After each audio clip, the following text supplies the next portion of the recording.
Okay, ladies and gentlemen.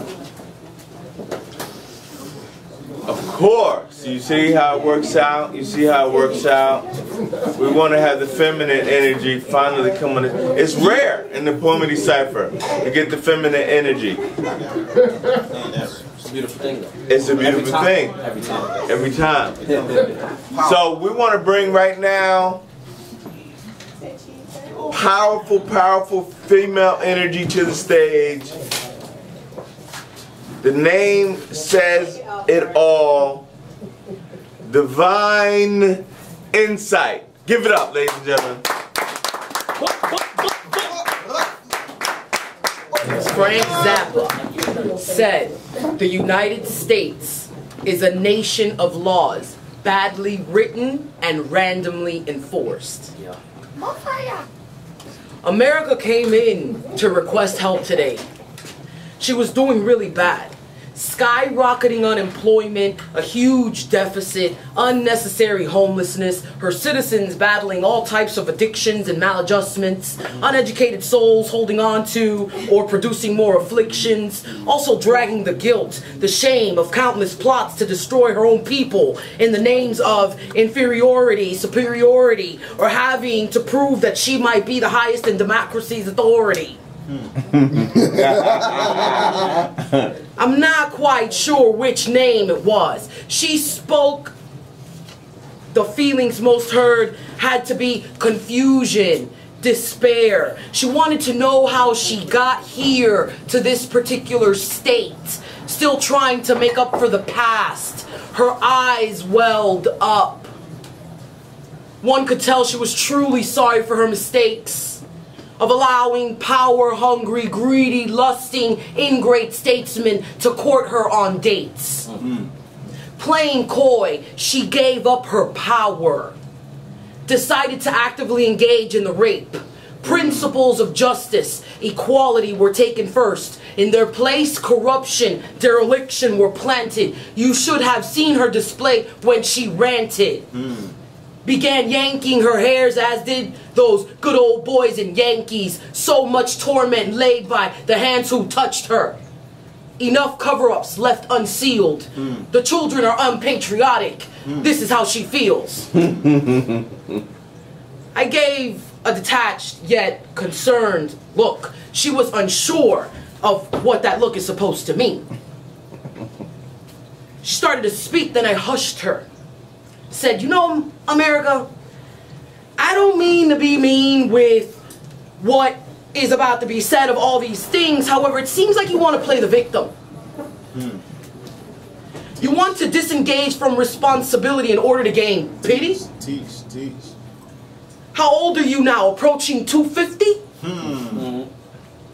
It's time I introduce a therapy based in reality. The following questions asked shall jog your mind to some clarity.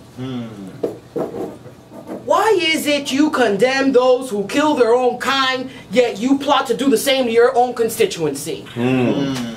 The question again, first one.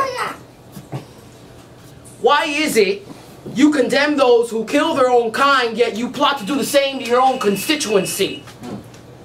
How can it be called moral, the actions of war or peril contrived in your own country or those of our neighbors?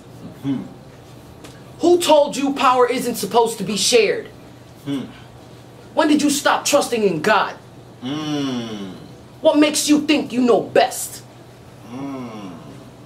America, self-deluded, ill-reputed, arrogant nation of well-rationalized, justified tirades. It's time for my diagnosis, which is called a sick psychosis.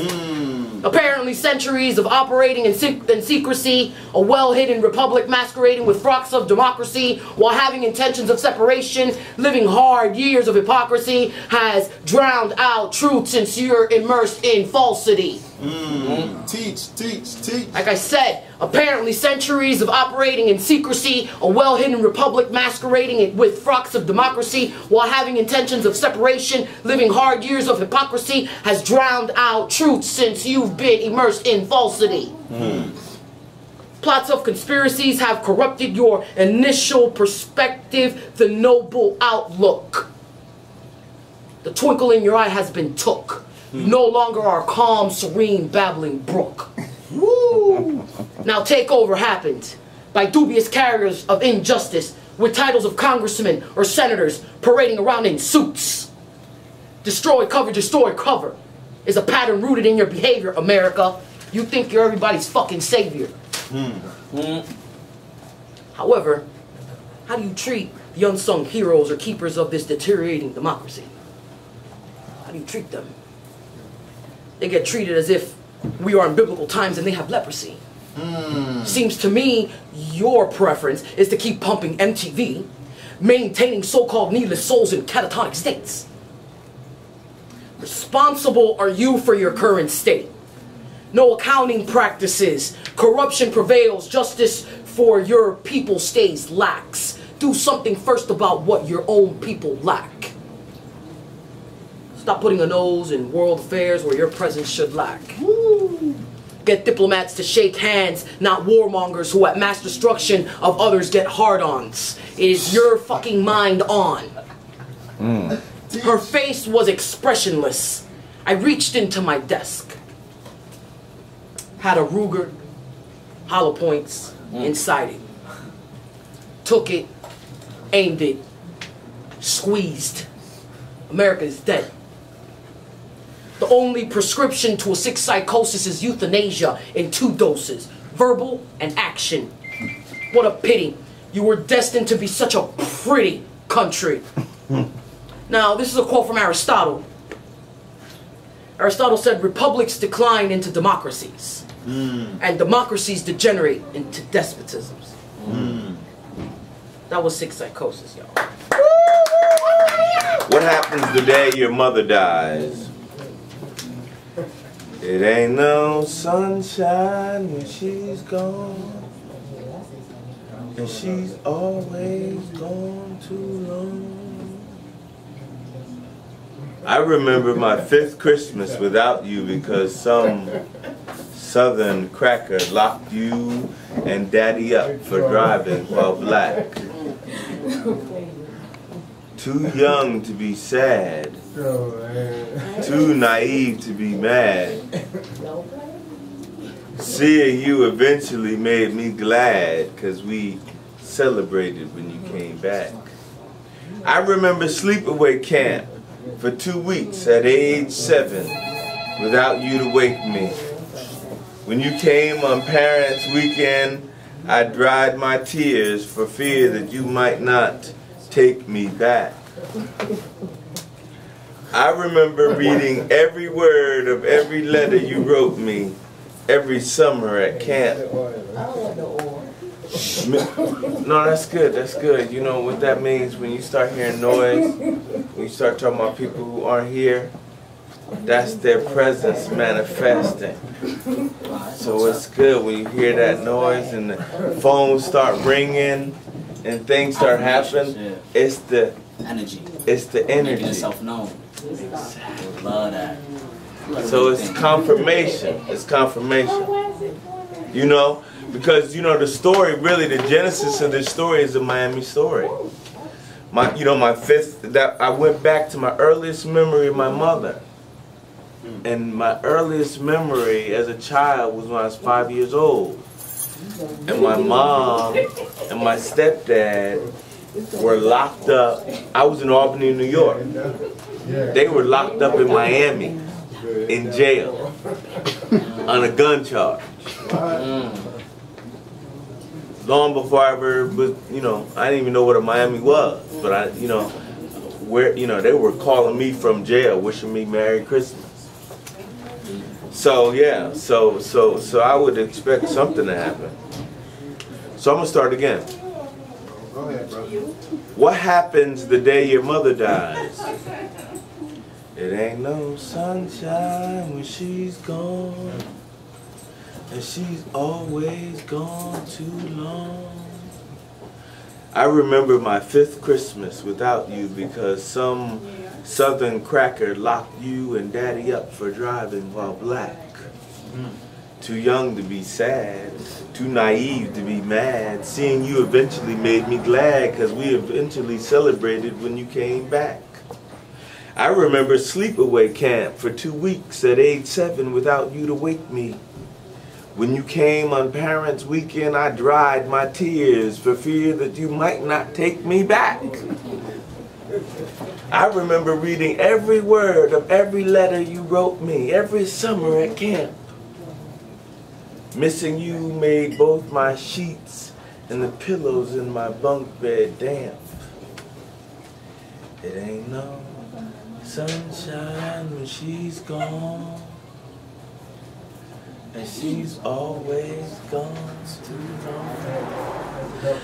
I never wanted to disappoint you by not being strong. I knew if I couldn't take care of me, I couldn't take care of you for long. I ran away mostly so you could be free. Your life was too consumed by my life. Let life live, let love live, let mother's lessons live eternally in the sunshine. It ain't no sunshine when she's gone, and she's always gone too long. And that ain't ever wrong. Because if I were to be blinded and forced to live in the darkest corner of the blackest midnight, the warmth of your memory is a flame so bright that it would continue to ignite a fiery love in the dark pit of my heart. And she's always gone too long. Was it after I graduated college or law school? Or after I started practicing law? Or after I stopped practicing law? Or before I started breaking the law? Or after I stopped breaking the law that I finally saw that it ain't no sunshine when she's gone, and she's always gone too long. After 35, 36, 37, and 38, I needed you more with every rotation of the earth around the sun. Yet seeing your face staring at me in the mirror and hearing your audio track in my mind is warmer than the sun. It's heartwarming being your son, not your first, but your last son. Not your only, not your special, not your favorite, but your son.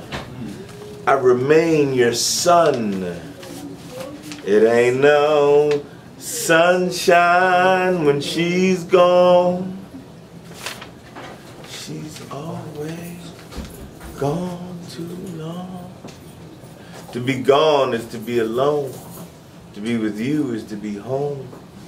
Together we ran from pillar to post, searching for the eternal sun, for Lady Luck, for the family you gave me, for the day you found the doorway to a new way, for the day that would become the long, slow night of my life, filled with brilliant, distant suns shining, expanding, contracting, guiding me towards the doorway that leads to the stairway where you await me to take me to the true light of the sunshine where you ain't been gone too long.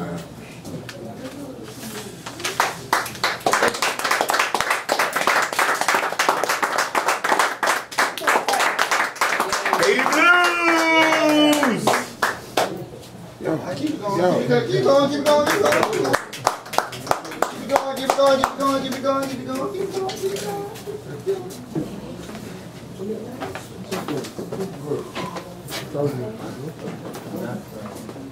It's recording, okay. Okay, insert here.